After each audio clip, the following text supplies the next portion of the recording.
Ladies and gentlemen, welcome to my parents' basement, your parents' basement,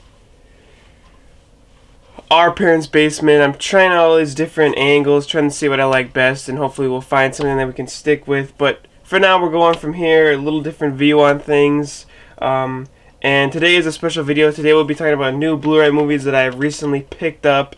We've got recently released movies. We've got some old school movies. We got some steelbooks. We got a little bit of everything on today in our parents' basement. So let's dive into this stack. Of course, these are the films I've gotten over the last week. I could go back further and further and keep picking out different films, but we'll stick with the last week to keep things short and sweet. But without further ado, guys, let's jump into the movies I picked up over the last week.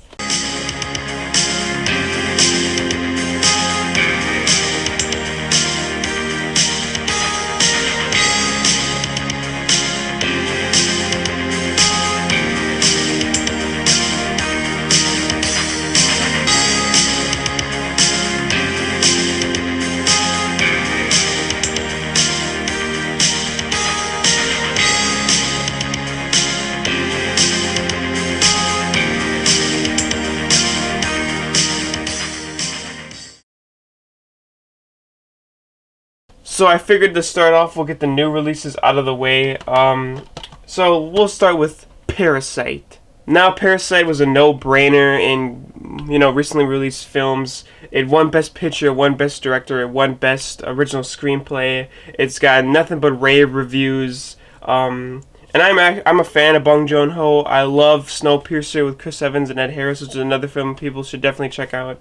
But Parasite, you had to see it. And having seen it, it's really, really great. Definitely worth everything that has been said, every award won. The film is great, it's funny, it's suspenseful, it's everything you want from a movie, but then it also has messages and themes laced throughout the entire thing, and even when it ends, you still can think about those messages and how it pertains to your life and what you can take away from it. So that's a really awesome thing about this movie, and the same thing as in Snowpiercer. There's themes about class and your actions and consequences. It's a really great thing because you watch a movie, you have fun, you're entertained, and then after thinking about everything and trying to dig a little bit deeper, you have the ability to do that because of these movies are so interlaced and so layered with trying to teach you something. And it's an aspect of film that not many movies still have, where you can have fun watching them, you can laugh, you can feel things, but then after it all, you can still think on a deeper level.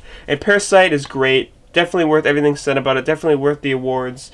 And whether people watch it because it was blown up in the media or because they just feel like watching it or interested in it, it doesn't matter as long as you're exposed to this movie, because it is definitely worthy of being watched at least once. So Parasite was one of my pickups over the last week, and it's definitely a great movie.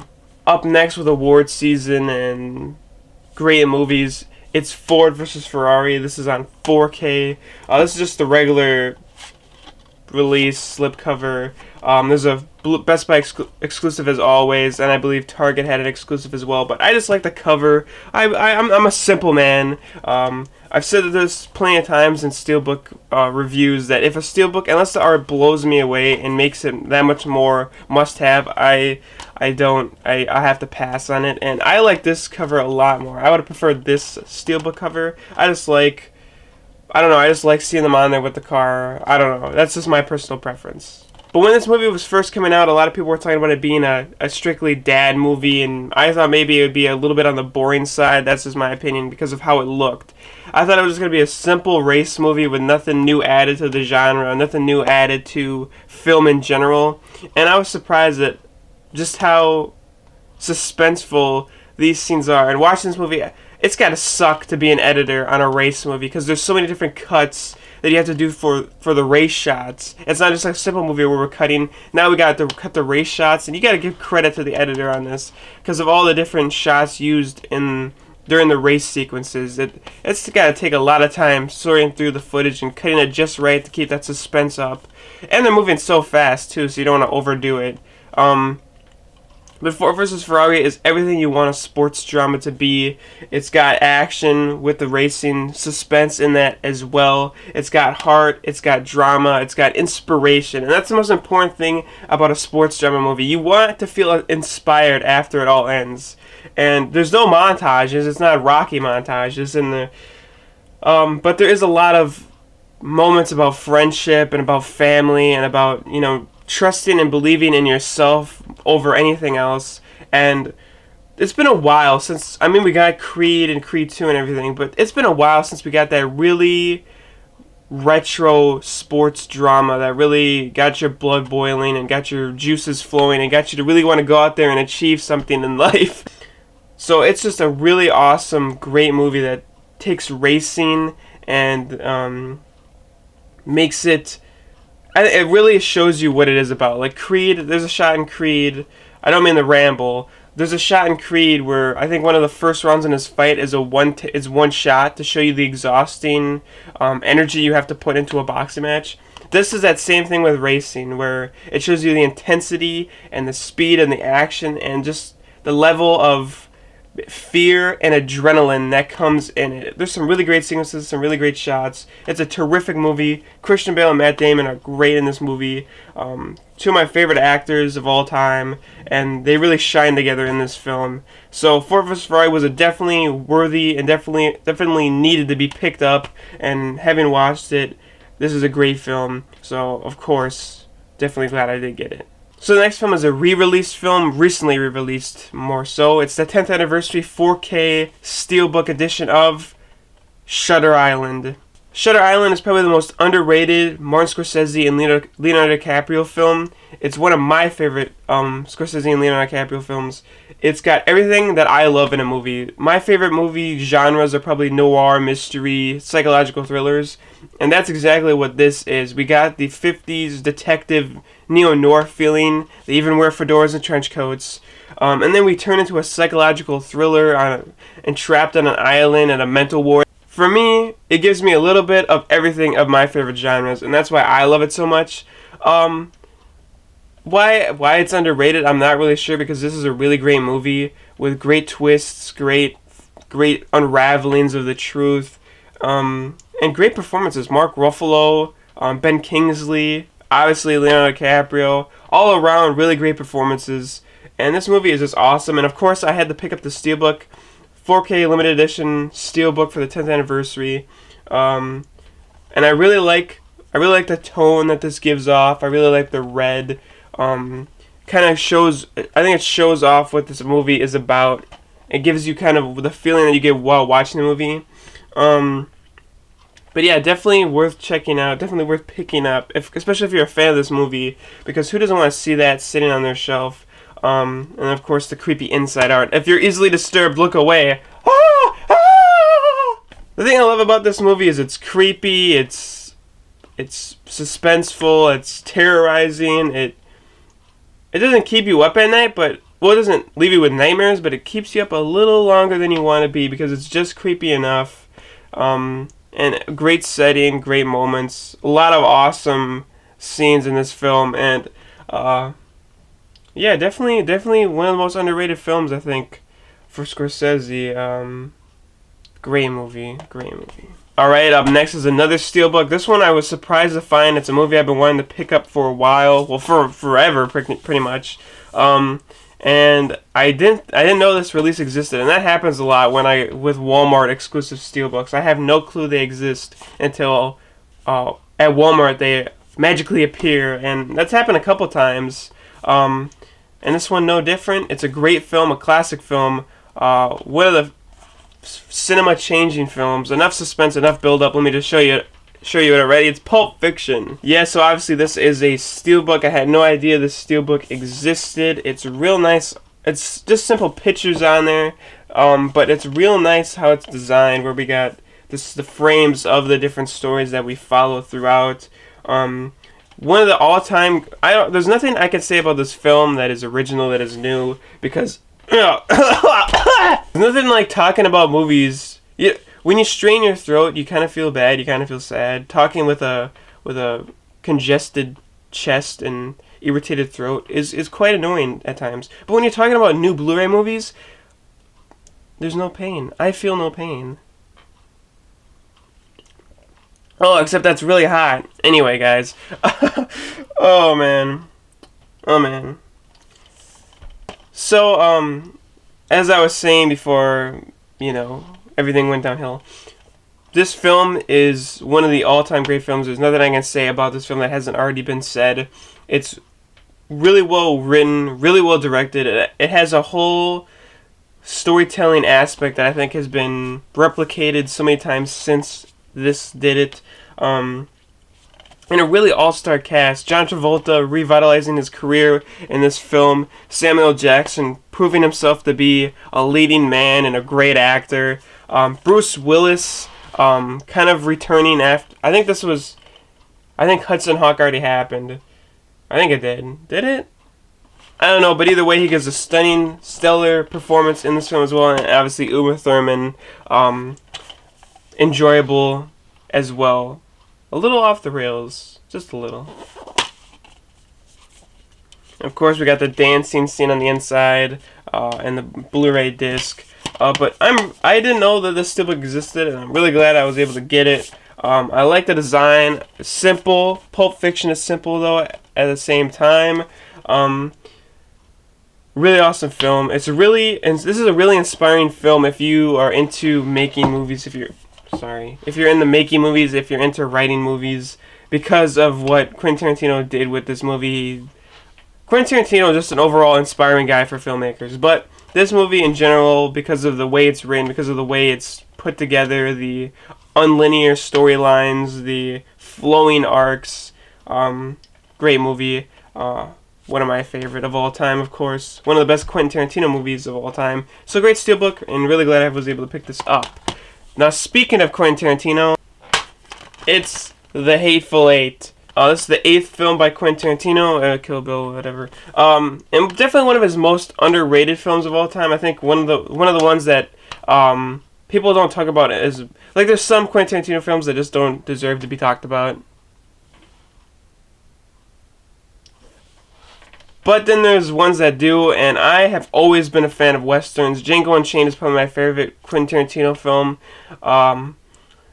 But I just love westerns, and the thing I love about this is it's got the western setting, a western vibe, great characters, western. But it's so different than any western we've ever seen. So we're in that genre we love, we're in that time period we love, and it's a different type of film, and I love movies that take place at different time periods. I love exploring, different decades, centuries that we haven't been alive to witness, to take part of. And I think one of the most fabled times in American history is the West. So to get back to that time period in a completely original, well, inspired by The Thing, but original Western type film.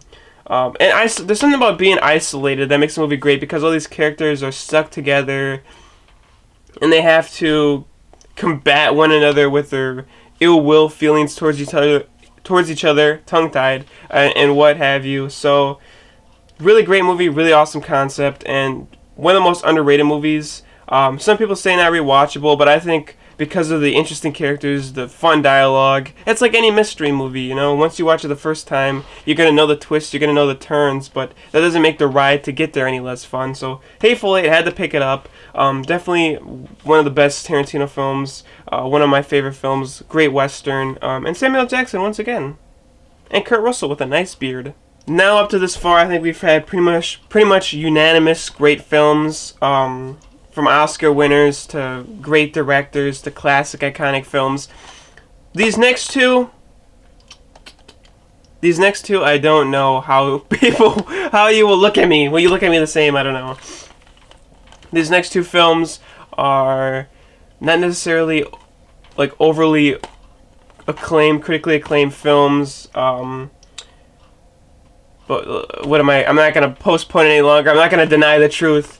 It's Terminator Rise of the Machines and Terminator Salvation. Starting with Terminator Rise of the Machines, Terminator 3 Rise of the Machines. Let me say this first. Before you say something, before you say anything, let me explain myself with both of these films. First, Terminator 3 Rise of the Machines. Now, to get the first things first, let's get out of the way that this is just Terminator 2 Judgment Day. I'll admit that. I know that. I think we all know that. Arnold Schwarzenegger, as the Terminator, goes back in time to protect John Connor. We've heard it before. We've seen it before. But let me say this. there's gonna be a day.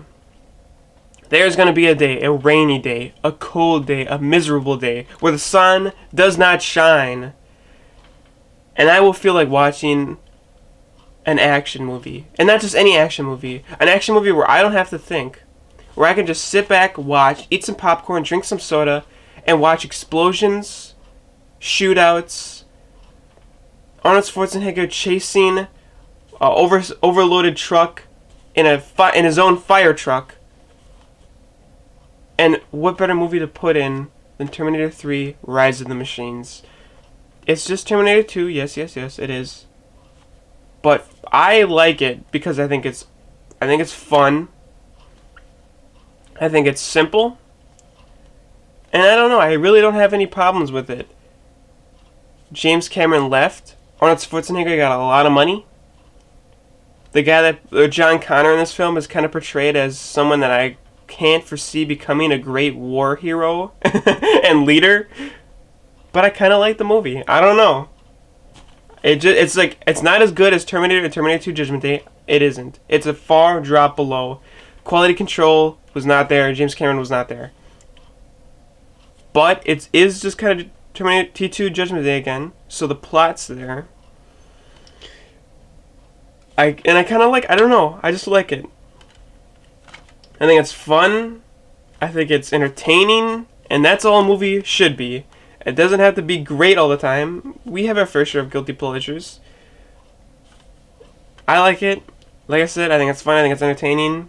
And for that rainy day, it's the perfect film because I can just sit back and watch it and eat popcorn and just have a good time watching Arnold Schwarzenegger do what he does best. And it's got its fair share of funny moments. Not as funny. T2 Judgment Day kind of became like an action comedy, but like heavy on the action with like sprinkled comedy that doesn't take away from the movie and doesn't feel like a different movie. And Terminator 3 does that, just not as much. So I can't foresee not enjoying this movie. I can understand if like you're a diehard Terminator 2 fan and you just see this and you're like, well, that's a movie I've already seen, I don't care. But I don't know, I just like it. What can I say? I can understand where some people come off not really a fan of it, but for me, I don't know. I think it is what it is, and I like it. As for Terminator Salvation, the explanation isn't as simple. I really don't like the direction of this movie. I really don't like the style of this movie. I think it's style over substance. I don't like how this movie. See, the thing about Terminator 3 is it didn't try too hard. I feel, my personal opinion, Terminator Salvation tried a little too hard to have a message deeper within it about redeeming yourself, about overcoming what your past mistakes have been. I feel like it tried too hard to have a message. I respect its plan and its attempt to create another Terminator trilogy post Judgment Day about the war. I appreciate its attempt to set up that trilogy and the ideas behind it. But Christian Bale is a great actor. He's a phenomenal actor. He's one of my favorite actors of all time. I said this earlier in the video. But in this movie, I feel like he's portraying a bland character impersonating his voice in The Dark Knight. It just seems like he's just talking like he does as Batman, but without the mask. And I don't know. That just could be me, but that's what I felt like he was doing in this movie. As great as an actor he is, I don't know. I just didn't feel it in this movie. Sam Worthington, he's fine in this movie. He doesn't do anything bad. He doesn't do anything extremely good. He plays his character and he plays him fine. Bryce Dallas Howard's in this movie as well. She has a supporting role, not very big, but she plays her. All the performances are either fine or like a little lower than that, like questionable. There's nothing that's really spectacular about this film. Like I said, I'm not really a fan of the direction. It feels like overly yellow, like someone put in a little bit too much yellow. And I know it's supposed to be a post-apocalyptic world that's taken over by the machines, and it's supposed to be a nightmare to live in. But overly yellow. I don't understand that. But yeah, it's like there's some things I like. I like the ending. I like CGI Arnold Schwarzenegger because he wasn't going to be in this movie. Fighting Christian Bale at the end. I like that whole sequence of things. I like Kyle Reese in this movie. I think they did a good job of finding someone to portray him and kind of act like him, even though he doesn't seem as much of a... Just like the problem with Terminator 2 or Terminator 3. He doesn't seem like to be the guy that he is later on, but there's 2 movies that are missing from this trilogy that might have explored and expanded his character to be a warrior. But yeah, this movie has there's some things I like, there's some things I don't like. It's got a lot of take and give, but I have a feeling that if there's ever a day where I'm feeling like watching all the Terminator movies and I knock out 1, 2, and 3, and I see this one on the shelf, you might as well watch it. As for the next 2, I really don't know. The things I like about these are that it continues with the storyline. It doesn't retcon it and try and start again. But say what you will, I don't mind Terminator 3 and Terminator Salvation. There's take and give. So I think on a cold, miserable day when I'm watching all the Terminator films, I might feel like watching this one as well. I don't know. We'll see. It was only $5. So I mean, worst case scenario, it terminates me. Anyway, guys, so those are my pickups over the last week or so. Got a lot of films that I enjoy, a lot of films that I like, a lot of films that have a connection with me, have a deep connection with me, a lot of great memories, a lot of emotions that I can't wait to go back and explore while putting them in. And like I said, there's plenty of other movies I could have talked about over prior weeks that... But we gotta save some surprise on this channel. You can't know everything about my movie collection, not yet at least. By year 20, you will know everything. But yeah, there's a lot of great movies we picked up over the past week, I think. Definitely ones that I'm looking to check out or looking forward to watch again. And yeah, I really enjoy holding movies in my hands. I really enjoy talking about movies, and I just wanted to change the pace because we've been reviewing movies, we've been reviewing steelbooks over the past week or so. So I just wanted to change the pace to talk about some different stuff. To talk about movies in general and a bunch of different ones instead of, just one solitary movie talking about it for 10 minutes. We'll talk about a bunch of different movies. So guys, thanks for watching. Let me know if you picked up any great Blu Ray movies over the past week. Let me know what you thought of my pickups. And we'll see you next time in Our Parents' Basement. Thanks for watching, and cheers to you.